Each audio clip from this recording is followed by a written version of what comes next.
mensaje del lado del Banco Mundial. Ah, ok, sí, claro. Good evening, Gracias. everybody. Welcome. Welcome to this closing dinner Vas a tener que ver así here con tu... at the center of Rockefeller Center. We are thrilled to have you. This is a remarkable day for Viva, of course, but for Mexico. And of course, for our investor community and business leaders that are gathered here in your city.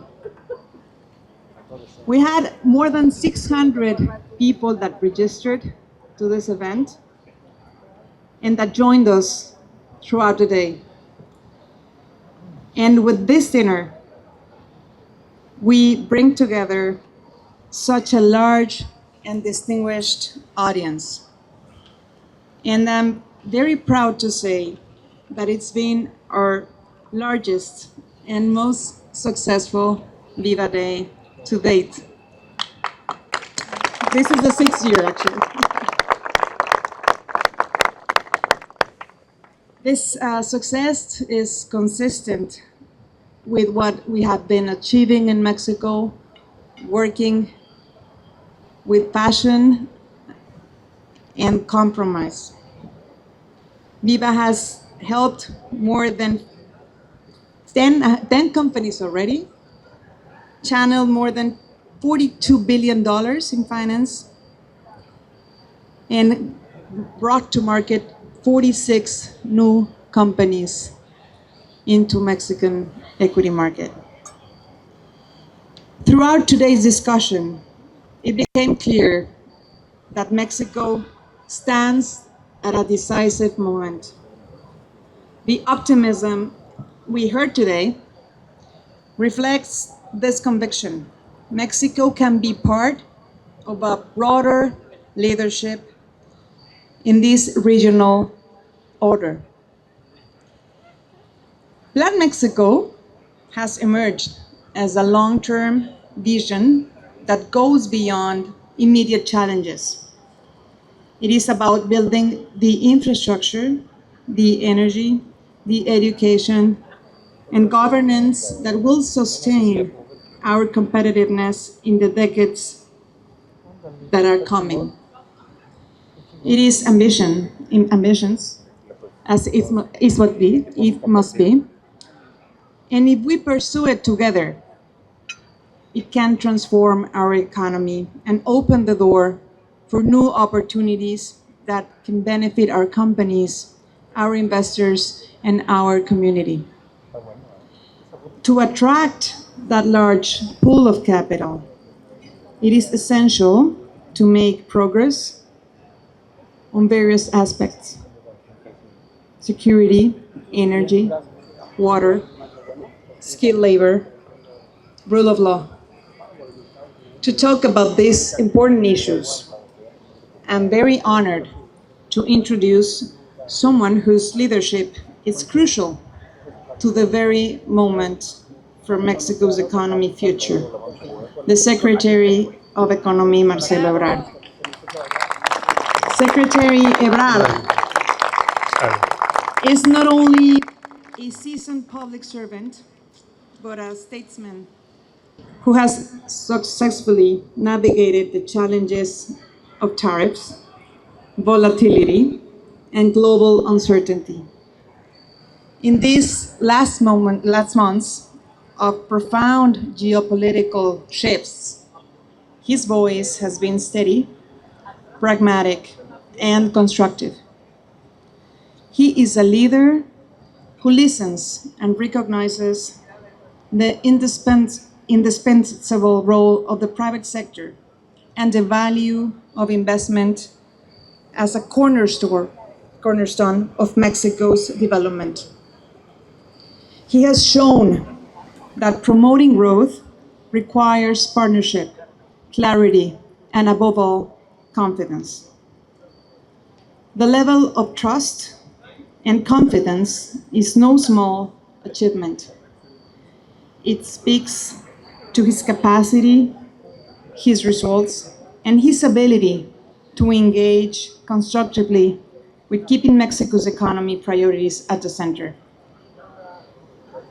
Mr. Secretary, before you is a distinguished group of investors from New York City, asset managers, pension funds, hedge funds, family offices, banks, and companies from Mexico, all eager to identify the best opportunities for investment.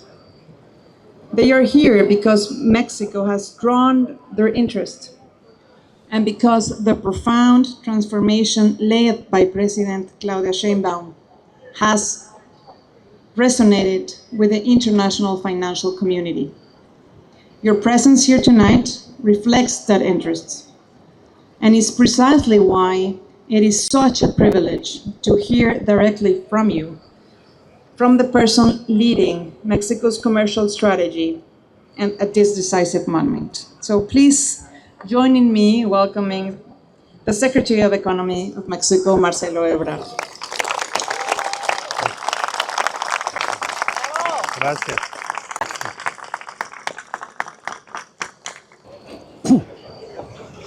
Thank you very much. Congratulations in the first place for your first sexennial, first 6 years of this important event. So congratulations. Thank you for the opportunity to have this dialogue tonight, this evening, wonderful evening in New York City. I came from Washington, D.C. right now, right away. What can I say? Well, let me introduce those remarks, briefly remarks. In the first place, where are we? If you imagine January of this year, it seems like many years ago, only months, several weeks, in real terms. We had the announcement of probably 25% as a general tariff in the commerce between Mexico and the United States. It means not more USMCA, January this year. Starting point. So our goal was to reach the end of the year with the USMCA survival in the first place. How to support this agreement, such an important agreement between Mexico and the United States during all the year. So right now, we are in the middle of a 90 days term, which means that we are going to advance many issues for November. And in January, hopefully, we are going to start the review of the USMCA. So we are close to the main goal. We have built during the past months a close relationship with the Secretary of Commerce and the USTR Ambassador Greer and Howard Lutnick. And I can say that we, right now, we have a very close, respectful, and friendly conversations each week. Maybe I am the frequent flyer and visitor of USTR more, how can I say? Just say that they opened the door before I arrived to USTR. They see that we are going to pay the visit each week in order to advance several issues. So I am really optimistic right now.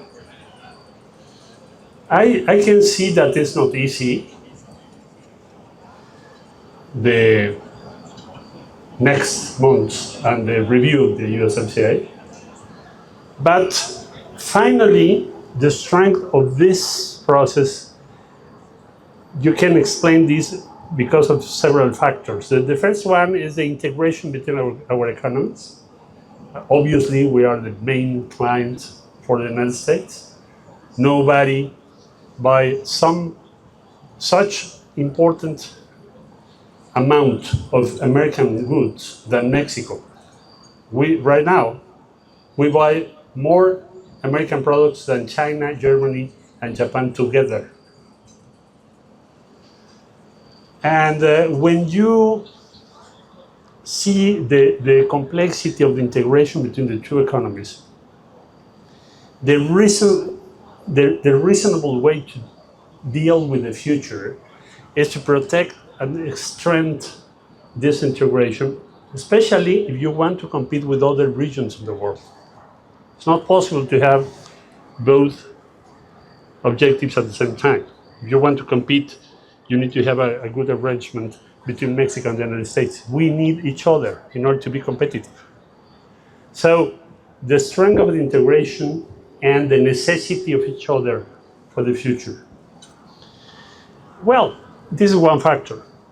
Other important factor is that we have, fortunately, a strong President Sheinbaum, which has built a complex and effective relationship with President Trump. I have been in several of the calls between them. He has the humor sense, the facts memory, amazing. She can change the conversation. She can persuade the president to avoid certain decisions. So this is a great resource for our country too. It's another important factor as an influence in the end and the result of those conversations. For instance, the last one about to have another 90 days to arrange several issues. Usually, the political dimension of the human relations can be, believe me, decisive, crucial in any relation. This is evident, but sometimes we forget about this. If you don't have a good communication with your counterpart, you are going to be in a disaster in a short term. So, objective factors and the political factor that I have mentioned explain why are we in this position right now. We are going to finish these conversations around November, and hopefully, as I mentioned before, we are going to start the review of the USMCA, modernize the USMCA, try to design the next years. This is where are we? Second question, where are we going in the review of the USMCA?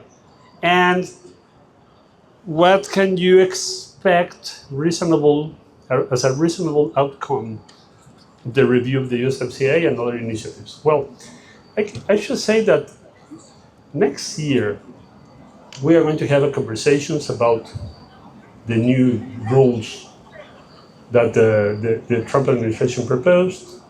We have some concerns, they have their concerns, but at the end, the main common concern and purpose is how to strengthen North America capacity and security. This is the main strategic drive of the negotiations for the next year. You are going to have a more clear picture about this each month. As the 2026 will advance, you are going to have a more clear picture about this. It's not such a clear overview right now, but it's going to be next year. The strategic force which is going to drive those negotiations, is competitiveness in North America regarding other regions of the world, with a more stronger geopolitical content, obviously, and with a shared vision about how to deal with the security of the supply chain and our future. So I am optimistic about this. It's not going to be easy. It's not. Always you need to have a clear idea about which is going to be strategic, and it's not the same idea that it's going to be easy. They're different things. But you need to have a clear picture that the strategic, structural drive of our conversations are going to be our common future and the competitiveness of Mexico and the United States together. So this is the main strength. So why I am an optimistic Secretary of Economy? Well, first of all, it's my duty. If you have a pessimistic one, please change him as soon as possible. But on the other hand, it's not only a matter of will. Optimism as a decision in comparison with the reason, the calculation, what is going to happen. In this case, we have the will, but there are many reasons, I mentioned several of them, which can give us the basement for a positive and successful review of the USMCA and to design the next years between Mexico and the United States. So my message is for you. Where are we? In a very privileged place, which has been built during the year. Which expectations do we have right now? Okay, to strengthen and expand the structural factors in favor of a successful review of the USMCA and the starting point next year to a new stage in the relationships and the vision that we share with the United States. America first, but Mexico too. Mexico is part of this design, can be. And I think that we are going to success in this, to have succeed. Okay, and then what Mexico should do more than the negotiation with the United States, which is the key issue, to be ready. And the answer is Plan Mexico, which seems and means we are going to produce more things, we are going to be well organized for the next wave, for the next stage. We are going to reduce dependency of our country from several sources in the supply chain in Asia and several countries, in order to be less dependent on many products that we need today. And we are going to work together with the United States. So let me give you this optimistic point of view. As far as I was today in USTR, Commerce Department, and even in the Representative Chamber with Ways and Means Committee, in a long dialogue with 43, I think, representatives from all over the United States, that we have everything to be successful, and we are going to be successful in this negotiation. So thank you very much, Maria, for the invitation. And well, let's do it. I mean, we invite you to be part of this. Mexico is going to be successful, yes. We have everything to do it. And with your support and investment, you are welcome to Mexico. You are part of the team. We need to support our companies, the American companies, the Mexican companies, the European companies in our country, and the investors. We see you as allies for the future. Thank you very much for your time and your patience. Thank you very much.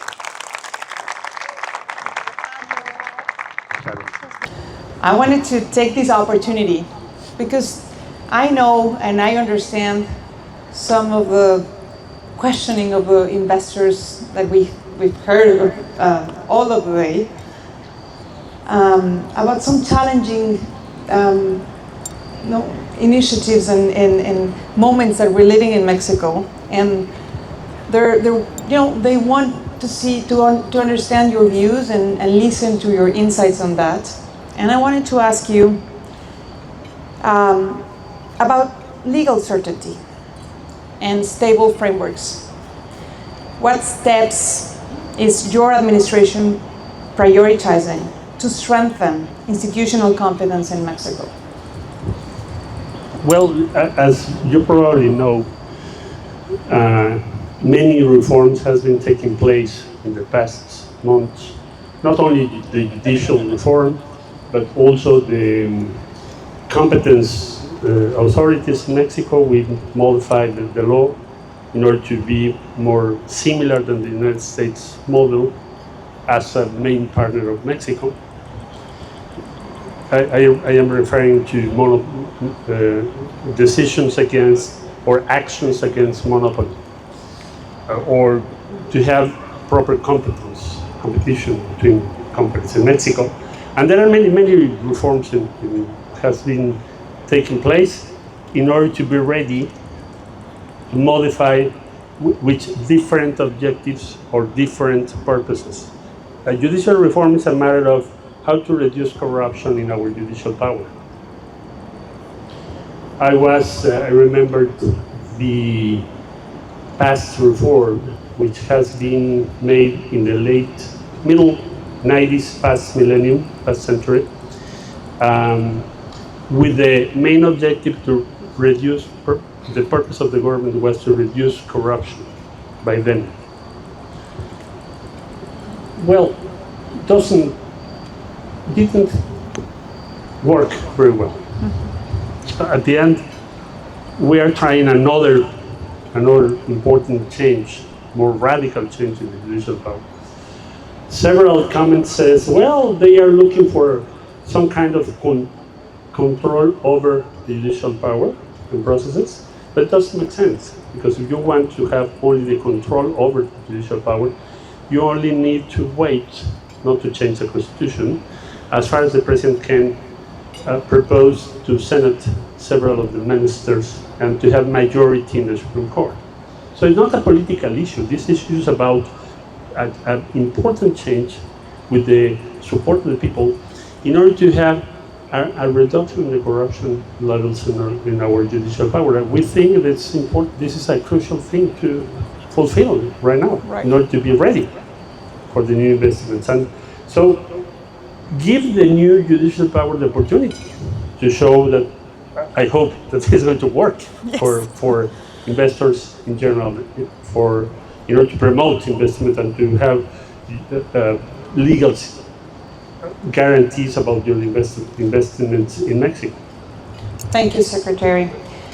Moving forward on the opportunities for Mexico, we talked about Plan Mexico. We have talked about it. Could you share with the investors here the roadmap that you see will open those opportunities for international investors, particularly those looking for long-term investment projects in our country? Well, as you know, Plan Mexico proposed a roadmap in order to, not only this year, but the next years, to be ready to increase investment. How is the next steps? Where are we in this? Was announced the plan, obviously. We have a design in different regions of the country to support and promote different kinds of investments from private sector. We are working on this right now. The President Sheinbaum announced 15 development centers in the country.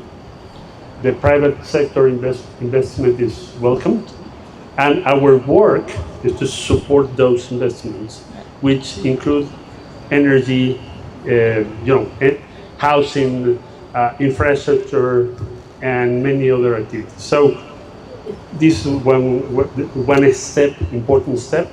Another one is about the private participation in energy generation in Mexico. Other steps are around housing in the country and infrastructure from private investments. So I think that there are many opportunities right now in order to, finally, next year you are going to have less uncertainty Yes. than we experienced in the first part of the year, Yeah. as I mentioned briefly. And so we are expecting more private investment and foreign investment in the Plan Mexico proposal. Thank you, Secretary. And our last question comes from an investor here. How is Mexico preparing local governments whose industries have been negatively impacted by tariffs to support communities and adapt their approach to improve longer-term economic prospects? Well, we are trying, first of all, to reduce the negative impacts of many of those new tariffs and decisions. But on the other hand, we are looking for increases in the main states to have new activities. For instance, we export really only $1.6 billion in pharmaceuticals to the United States. The United States imports something like $237 billion per year. There are no reason, really, except that we need to increase those exports to the United States or organize this so we can have new opportunities in the short term for the next year, because we are going to have advantages in comparison with other countries. It's going to be cheaper to export from Mexico than Japan, South Korea, Vietnam, several countries. It's going to be cheaper from Mexico than from other countries and several of our competitors. So we are going to have new opportunities. The only objective here is do it faster. Do it in the next 2 years, as fast as possible. But it is possible to do it. So we can reduce the negative impact and create new opportunities at the same time. Thank you so much. Thank you. Finally, one final thought for this international investor community about Mexico's economic future and your vision of their participation in our country. I think that I have the idea that we are going to have new opportunities. Mexico is going to be in better position than many other countries. And so we are going to see, starting next year, a new field of investment, of relocalization towards Mexico. And we are going to compete in other fields, not necessarily the past activities and sectors, but in new ones. This is a stage for us of new opportunities for the country, I think. I'm convinced of that. Thank you so much. Thank you so much, Secretary, for being Thank you here. very It's much. an honor to have you. Thank you. Buenas noches. Gracias a todos.